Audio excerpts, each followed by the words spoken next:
بسم اللہ الرحمن الرحیم۔ السلام علیکم ورحمۃ اللہ وبرکاتہ۔ ویورز، میں ہوں محمد سعید گل اور آپ دیکھ رہے ہیں گلزاریاں podcast. Thank you so much. Last podcast میں آپ نے بہت زیادہ اس ویڈیو کو پیار دیا، بہت زیادہ پسند کیا۔ آج ایک بار پھر ہم موجود ہیں گلزاریاں کے پلیٹ فارم پر، سیم پرسنالٹی، سیم ہوسٹ کے ساتھ، جناب احمد وزیر گل صاحب۔ السلام علیکم۔ وعلیکم السلام۔ سر کیسے ہیں؟ الحمدللہ مچ بیٹر۔ سر آج کا ٹاپک ہے نوجوانوں کی کامیابی کے حوالے سے، ان کے فیوچر کے حوالے سے۔ ایک نوجوان کو کس طرح اپنی زندگی میں کامیاب ہونا چاہیے؟ بسم اللہ الرحمن الرحیم، نحمدہ و نصلی علی رسولہ الکریم، اما بعد فاعوذ باللہ من الشیطان الرجیم، بسم اللہ الرحمن الرحیم۔ بہت خوبصورت آپ نے ٹاپک سلیکٹ کیا۔ آج کا نوجوان تو ویسے ماشاءاللہ ہر چیز سے بہت اچھے سے اویئر ہے، لیکن آپ نے کہا ہے کہ کوئی اس طرح کی ٹپس کہ آج کا انسان یا آج کا نوجوان وہ کیسے کامیاب ہو سکتا ہے، تو میں تو کہتا ہوں کامیابی کے صرف 3 ہی راز ہیں: محنت، محنت اور صرف محنت۔ اس کے علاوہ میرے خیال میں کوئی زندگی کے اندر جو ہے کوئی اور طریقہ کار نہیں ہے کہ آپ اپنے آپ کو آگے بڑھائیں، آگے لے کے جائیں۔ لیکن یہ ایک ضروری بات ہے کہ انسان کو اپنے جو فیصلے ہیں اگر وہ ٹائملی کر لے تو میرے خیال میں اس سے بڑی کامیابی کوئی نہیں ہے۔ محنت تو اول شرط ہے، لیکن اگر میں آپ کو یہاں پہ کوٹ کروں گا ایک واقعہ حضرت بہلول رحمۃ اللہ علیہ کا، جن کو دنیا ایک مجذوب اللہ والے کے نام سے جانتی ہے۔ یہ خلیفہ ہارون رشید صاحب کے دور میں تھے اور بڑے فیمس ہیں، ان کو بہلول دانا بھی کہتے ہیں۔ تو ان کا ایک دن ہارون رشید صاحب جو تھے وہ ان کے ساتھ مذاق کیا کرتے تھے، مزاحاً ان کے ساتھ تفریح کیا کرتے تھے ان کی باتوں کے ساتھ، مطلب کہ تو ایک دن ہارون رشید صاحب نے ان کو ایک چھڑی دی کہ بہلول یہ چھڑی ہے، اگر کوئی تم سے زیادہ بیوقوف نظر آئے تو یہ چھڑی ان کو دیجیے گا۔ اب بڑی مزے کی بات یہ ہے کہ وہ تو ایک ایسی بات کر رہے ہیں جس سے مزاحن چیزیں نظر آ رہی ہیں کہ آپ سے زیادہ اگر کوئی بیوقوف آپ کو ملے تو آپ نے یہ چھڑی ان کو دینی ہے۔ بہلول رحمۃ اللہ علیہ جو ہے وہ چھڑی لے کے چل پڑے۔ اب بات آئی گئی ہو گئی، ہو سکتا ہے ہارون رشید صاحب بھی بھول گئے اس بات کو۔ کافی عرصے کے بعد ہارون رشید صاحب جو تھے وہ بیمار ہو گئے اور اچھے خاصے بیمار پڑ گئے۔ تباً جو ان کے طبیب جو تھے انہوں نے بھی جواب دے دیا کہ تو عیادت کے لیے بہلول رحمۃ اللہ علیہ پہنچے وہاں پہ۔ تو پوچھا امیر المومنین کیا ہوا؟ تو انہوں نے بڑی سی ایک ٹھنڈی سرد آہ لی، آہ بھری، اور کہا کہ بہلول اب لگتا ہے جانے کا وقت آ گیا۔ تو بڑے سادگی سے پوچھا بہلول رحمۃ اللہ علیہ نے کہ حضور کہاں کی تیاری ہے؟ کہا سفر آخرت کی۔ تو کہا پھر کون ساتھ ہے آپ کا جو وہاں پہ آپ کا مددگار ہوگا، رہبر ہوگا؟ کون ساتھ جا رہا ہے؟ کہ لگا آخرت کے سفر میں بہلول کون ساتھ جاتا ہے؟ تو پھر انہوں نے سوال کیا کہ واپسی کب ہے؟ تو انہوں نے کہا دیوانہ ہے بہلول، سفر آخرت سے بھی کوئی بھلا واپس آتا ہے؟ تو انہوں نے کہا کہ جی وہ آپ جو ہیں پھر سفر پہ بھی جا رہے ہیں، آپ کا کوئی معین مددگار بھی نہیں ہے، تو پھر یقیناً آپ نے تیاری بڑی زبردست کی ہوگی۔ آپ نے تیاری بڑی زبردست کی ہوگی، یقیناً آپ نے وہاں پہ گھوڑے بھی بھیجے ہوں گے، وہاں پہ 3 تلواریں وغیرہ بھی بھیجی ہوں گی، خزانہ بھی بھیجا ہوگا، وہاں پہ بڑی چیزیں آپ نے بھیج رکھی ہوں گی۔ انہوں نے کہا بہلول سفر آخرت میں نہ ہی تو کوئی چیز ساتھ جاتی ہے اور نہ ہی وہاں پہ کوئی چیز ٹکتی ہے اور نہ ہی کوئی بندہ بھیج سکتا ہے۔ کافی دیر بہلول رحمۃ اللہ علیہ سوچنے کے بعد کہا پھر 1 منٹ رکیے۔ انہوں نے وہ چھڑی نکالی اور ہارون رشید صاحب کو تھما دی۔ کہا پھر مجھے آج تک اپنے سے زیادہ بیوقوف آپ نظر آئے کہ آپ تھوڑا سا سفر کہیں کرتے ہیں، ہفتوں کا سفر ہوتا ہے تو اس کے لیے ہفتوں پہلے تیاری کرتے ہیں آپ، اور آپ ایک ایسے سفر پہ جا رہے ہیں جہاں سے واپسی بھی ناممکن ہے، جہاں پہ جانا بھی ضرور ہے، جہاں پہ جانے سے اپنے آپ کو آپ روک بھی نہیں سکتے، جہاں پہ کوئی معین مددگار بھی نہیں ہے، اور پھر اس کے باوجود بھی آپ نے کوئی تیاری نہیں کی، تو پھر سب سے بڑے بیوقوف تو آپ ہوئے۔ لکھنے والے لکھتے ہیں کہ ہارون رشید صاحب رو پڑے اور کہا کہ بہلول ہم تو تجھے دیوانہ سمجھتے تھے، لیکن آپ تو بہت بڑے فرزانہ نکلے۔ تو یہی ایک نوجوان کے لیے بھی میسج ہے، ایک انسان کے لیے بھی میسج ہے، یہ ہمارے لیے بھی میسج ہے، آپ کے لیے بھی میسج ہے، میرے لیے بھی میسج ہے، ہمیں سننے والے لسنرز کے لیے بھی یہ میسج ہے کہ ہر کام سے پہلے اگر تیاری ہو جائے۔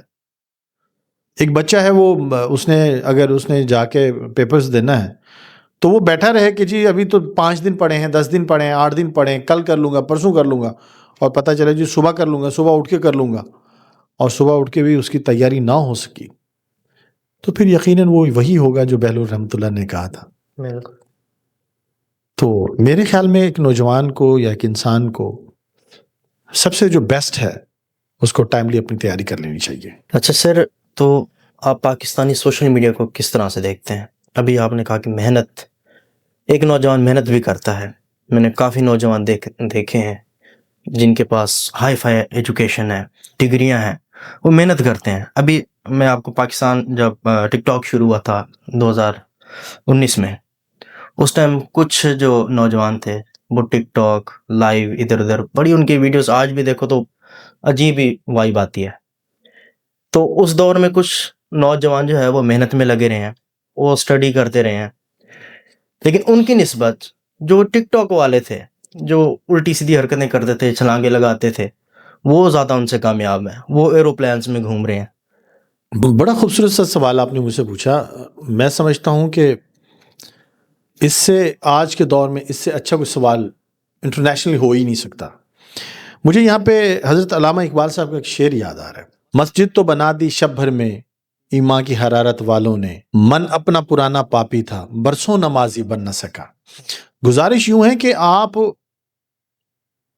ٹک ٹاک تو آ گئی پاکستان میں، لیکن معذرت کے ساتھ اس قوم کو پچھلے کتنے عرصے کے سے جو ہے وہ اندھیرے میں رکھا گیا۔ کیا دیا گیا اس قوم کو؟ کتنی آپ کی تعلیمی ریشو کتنی ہے؟ اور اس کے اندر بھی جو آج کل کا، میں معذرت خواہ ہوں، اس کے اوپر ہم انشاءاللہ اپنے گیسٹ کو بلائیں گے، بات کریں گے اس کے اوپر، تعلیم کا معیار کیا ہے۔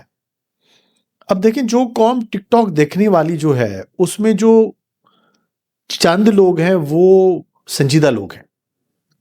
یہ کرنے والوں کی نہیں، جو چیز فیمس ہو رہی ہے نا، آپ کہہ رہے ہیں کہ جی چھلانگے لگانے والے جو وہ فیمس ہو گئے، ایکچولی ان کو دیکھنے والے کی تعداد چھلانگوں لگانے میں زیادہ ہے۔ سنجیدہ لوگ پلیٹ فارم سے ان سے دور ہیں، وہ سمجھتے ہیں کہ ٹک ٹاک کوئی اچھی چیز بھی نہیں ہے، یا کسی بھی پلیٹ فارم کو، سوشل میڈیا کو، جو ایک جنریشن تھی جو مطلب کہ جس کے اندر سنجیدگی ہے، جو پڑھنا جانتی ہے، جنہوں نے پڑھا بھی ہے، جنہوں نے لکھا بھی ہے، جو پڑھنے کے بھی عادی ہیں، جو لکھنے کے بھی ہیں، تو وہ سوشل میڈیا سے دور ہے۔ پڑھی لکھی کمیونٹی کو جو ہے وہ ان کاموں سے کافی دور ہے، اور جو ظاہر سی بات ہے، جو چیز جن کو پسند ہوتی ہے پھر وہ چیز ہی فیمس ہوتی ہے۔ اور سیکنڈ، آپ نے کہا کہ جی لوگوں کے پاس ڈگریاں ہیں، لیکن اس میں مایوسی والی بات نہیں ہے۔ آپ یہ دیکھیں کہ جو کانٹینٹ آپ کے سوشل میڈیا کے اوپر، ایسا کوئی کانٹینٹ آیا جو شروع میں تو وائرل ہو گیا، لیکن وہ کتنا کوئی وائرل ہوگا؟ اگر کوئی بندہ اپنی چال سے ہی وائرل ہو رہا ہے تو وہ چال سے ہی ختم ہو رہا ہے۔ اگر کوئی بندہ آپ کا جو ہے وہ صرف کسی ایک آدھی کوئی آواز یا جگت بازی سے وائرل ہو رہا ہے تو پھر وہ وہی جگت بازی سے ہی ختم ہو رہا ہے۔ اگر اس کے پاس کوئی ایک لمبا وہ نہیں ہے، باقاعدہ اس نے جگت بازی سیکھی نہیں ہے، یا کسی، یہ بھی فن ہے، مزاح ہے، اگر اس نے سیکھا ہوا نہیں ہے تو وہ جلد ہی ختم ہو جاتی ہیں چیزیں۔ سو میرے خیال میں تو نہیں ہے کہ ایک نوجوان کے لیے کوئی سپیس نہیں ہے۔ میں نے کہا نا کہ آپ محنت کریں اور اس کو ٹائملی کریں۔ جب آپ ٹائملی کسی چیز کے اوپر محنت نہیں کرتے تو پھر یقیناً وہ جو چیزیں ہیں وہ پھر دب جاتی ہیں، اور پھر فضولیات جو چیزیں ہیں وہ سامنے آ جاتی ہیں۔ آپ نے کہا کہ نوجوانوں کو جو ہے وہ محنت ہی کرنی چاہیے اور ٹائملی محنت کرنی چاہیے، تو سر ان کو محنت کب کرنی چاہیے، اور وہ ان چیزوں پر محنت کیسے کریں جو ان کو چیزیں نظر ہی نہیں آ رہی؟ اندیکھے کاروبار کے بارے میں، اندیکھے کام کے بارے میں آپ کی کیا رائے ہے سر؟ بڑا زبردست آپ نے بات کی۔ آپ نے کہ نوجوانوں کو نظر نہیں آ رہا. دیکھیں ایک انسان جب ایجوکیشن حاصل کر رہا ہوتا ہے نا تو اس کو بھی کافی چیزیں جو ہوتی ہیں وہ اندھیرے میں ہوتی ہیں، لیکن پھر بھی وہ ڈگری اپنی کوئی نہ کوئی حاصل کر رہا ہوتا ہے. جہاں تک اندیکھی باتیں، تو پھر مجھے بیلور رحمۃ اللہ علیہ کا ایک واقعہ یاد آ گیا. کہتے ہیں کہ دجلہ کے کنارے، دریا دجلہ کے کنارے بیلور رحمۃ اللہ علیہ بیٹھے تھے اور مٹی کے گھر بناتے اور ان کو پھر جو ہے وہ ضائع کر دیتے، گرا دیتے. تو ہارون رشید صاحب کی جو سب سے چہیتی بیگم تھی نا، زبیدہ، وہ اپنے محل سے ان کو دیکھ رہی تھی بڑے غور و فکر سے. تو انہوں نے دیکھا کہ بہلول رحمۃ اللہ جو ہیں وہ گھر بناتے ہیں اور پھر ان کو گرا دیتے، خود ہی بناتے ہیں خود ہی گرا دیتے، خود ہی بناتے ہیں خود ہی گرا دیتے. تو وہ اپنی ملازمہ کے ساتھ، کنیز کے ساتھ جو ہے وہ نیچے اتر کے آئیں اور بہلول رحمۃ اللہ کے پاس آ کے کہا کہ بہلول کیا کر رہے ہیں؟ کہا محل بنا رہا ہوں، جنت کے محل بنا رہا ہوں. پوچھا بیچتے بھی ہو؟ کہا ہاں، اگر کوئی خریدار اچھا ہو تو بیچ بھی دیتا ہوں. تو زبیدہ نے پوچھا کہ کتنے میں بیچو گے؟ کہا 3 درہم. انہوں نے فوراً ہی کنیز سے کہا 3 درہم دو. تو انہوں نے 3 درہم دے دیے اور انہوں نے کہا یہ محل آپ کا ہوا. وہ چلی گئیں. انہوں نے جا کے ہارون رشید صاحب کو بتایا. تو میں نے پہلے ہی عرض کی تھی کہ ہارون رشید صاحب جو ہیں وہ ان کو ایک مجذوب سمجھتے تھے، دیوانہ سمجھتے تھے. تو وہ ہنس پڑے. انہوں نے کہا اچھا 3 درہم میں بھی محل بکتے ہیں جنت میں؟ یہ کہہ کر ہارون صاحب جو ہیں وہ اپنی خوابگاہ کی سائڈ پہ چلے گیا، آرام گاہ میں. جب وہ سوئے تو وہ رات کو دیکھتے ہیں کہ وہ کسی جنت میں ہیں، آبشار بھی ہیں، خوبصورتی بھی ہے، دریا بھی ہے، بڑے خوبصورت سے باغات بھی ہیں، جھیلیں بھی ہیں، ندیاں بھی بہہ رہی ہیں. تو وہاں وہ دیکھتے ہیں کہ ایک بہت خوبصورت سا محل ہے، زبردست حروف میں لکھا ہوا ہے کہ زبیدہ، مطلب ان کا نام بھی ٹیگ ہے. تو ہارون رشید صاحب چاہتے ہیں کہ میں محل کو اندر سے بھی دیکھوں. جب وہ جانے لگتے ہیں تو دربار ان کو روک لیتا ہے کہ آپ اندر نہیں جا سکتے. انہوں نے کہا جی زبیدہ میری بیگم ہے تو یہ ان کا محل ہے، میں اندر. انہوں نے کہا نہیں جی، یہاں کے جو رولز ہیں نا وہ ذرا الگ ہے، ڈیفرنٹ ہے، آپ اندر نہیں جا سکتے. یہاں صرف وہی جا سکتا ہے جن کا گھر ہوتا ہے، جن کا محل ہوتا ہے. تو جب وہ ان کو روکتے ہیں تو اسی روکا تانی میں ان کی آنکھ کھل جاتی ہے، وہ اپنے بستر پہ ہوتے ہیں. وہ کہتے ہیں اوہ ہو، ان کو بات یاد آ جاتی کہ زبیدہ نے تو محل لے لیا. اچھا صبح ہو تو میں بھی لیتا ہوں. اگلی صبح وہ بہلول رحمۃ اللہ علیہ کو ڈھونڈتے ڈھونڈتے وہ دجلہ کے کنارے وہی گھر بنا رہے ہیں. وہ گھر بناتے ہیں پھر گھر ضائع کر دیتے ہیں، گھر بناتے ہیں اور پھر گھر گرا دیتے ہیں. انہوں نے کہا میاں کیا کر رہے ہو؟ کہنے لگے کہ جی جنت کے اندر محل بنا رہا ہوں. پوچھا کہ بیچتے بھی ہو؟ کہنے لگے جی. کہنے لگے کیا قیمت ہے ان کی؟ کہا آپ کی پوری سلطنت. انہوں نے کہا میں تو اتنی نہیں دے سکتا، پوری سلطنت کیا، کل تو آپ نے 3 درہم میں بیچے ہیں، آج آپ پوری سلطنت مانگ رہے ہیں. تو انہوں نے کہا جی کل اندیکھا سودا تھا، آج ذرا دیکھی بھالی چیز ہے. کل جو خریدار تھا اس نے دیکھا نہیں تھا محل، آپ تو دیکھ کے آئے. تو وہ بھی تو اللہ والے تھے. تو وہ ان کی یہ بات سن کر جو ہے نا وہ بڑے اس میں آگے کہ میری پوری سلطنت لے لو. انہوں نے کہا نا بابا، ان سلطنتوں کے پیچھے بڑے گناہ چھپے ہیں، ہم تمہیں 3 درہم میں ہی دیتے ہیں. تو کہنے کا مقصد یہ ہے کہ آپ کے پاس ایک لائن ہوتی ہے. ظاہر سی بات ہے کہ محنت کو کرنے کے لیے آپ کو اندیکھی چیزوں کے اوپر بلیف تو کرنا ہے. آپ یہ تو نہیں کہہ سکتے کہ ایک بات ہے کہ ایک بچہ میٹرک میں بیٹھا ہے یا ایف ایس سی کر رہا ہے تو اس کو ایک کمپنی کہے کہ نہ جی آپ نے یوں کرنا ہے تو یہ ہم آپ کے لیے بیٹھے ہوئے. تو ایک محنت تو ہے آپ کی. آپ جب ایک محنت کریں گے تو یقیناً ایک آپ کو دیکھیں اللہ تعالیٰ محنت کا پھل کبھی بھی ضائع نہیں کرتا. رب العالمین نے اس دنیا کے اندر یہ دنیا جو بنائی ہے اسی کے اندر انہوں نے خود کہا ہے کہ جو محنت کرے گا اس کا پھل اس کو ضرور ملے گا. تو پھر ایک انسان کی ڈائریکشن اچھی ہو، اس کی نیت ٹھیک ہو، وہ محنت کر رہا ہو تو یقیناً میرے خیال میں اس کے لیے کوئی بڑی بات نہیں ہے کہ وہ اپنی منزل کو نہ پا سکے. لگن ہونی چاہیے, جستجو ہونی چاہیے. اچھا سر, یہ مڈل کلاس فیملی کے جو نوجوان ہوتے ہیں, 9th 10th کے اسٹوڈنٹ, میجورٹی ہے کہ ان کو اپنے فیوچر کا پتہ ہی نہیں ہوتا کہ مینس کو پڑھ رہے ہیں, کسی کا دل کیا وہ آئی ٹی میں چلا گیا, کسی کا دل کیا یہ ہمارا تعلیمی نظام اس طرح کا ہے. آپ دنیا میں کہیں بھی جائیں گے, جس بھی ملک میں جائیں گے, باہر کہیں اچھے ملکوں میں جہاں پہ تعلیمی نظام بہت اچھا ہے, تو وہاں پہ آپ کا پرائمری سے ہی آپ کو ایک ڈائریکشن آپ کو مل جاتی ہے.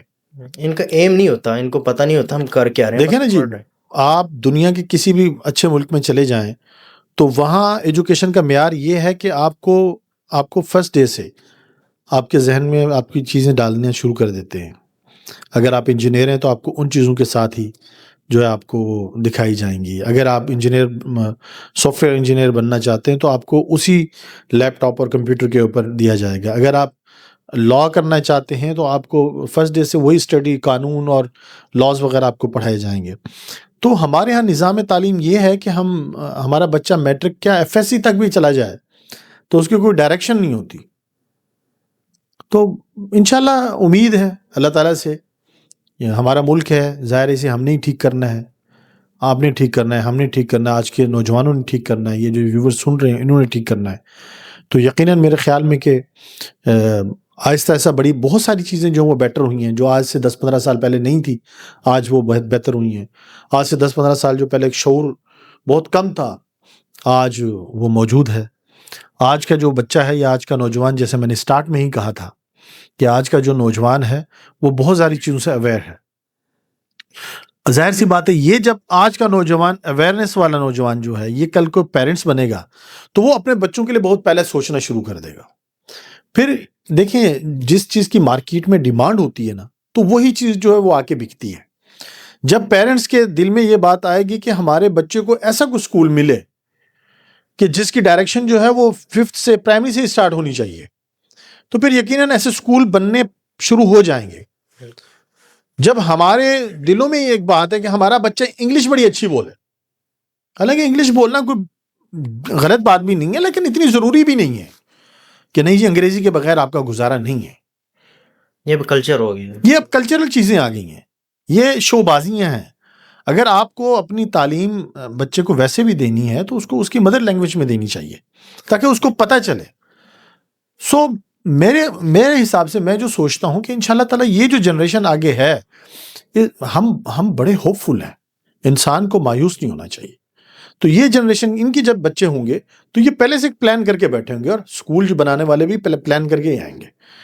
تو انشاءاللہ مچ بیٹر کہ بہت چیزیں جو ہیں وہ بہتر ہوں گی اللہ کے حکم سے. اللہ تبارک و تعالیٰ کرم کرے گا انشاءاللہ. تھینک یو سو مچ سر. آپ کے ایک گڈ میسج کے ساتھ شو کا اختتام کریں گے پلیز.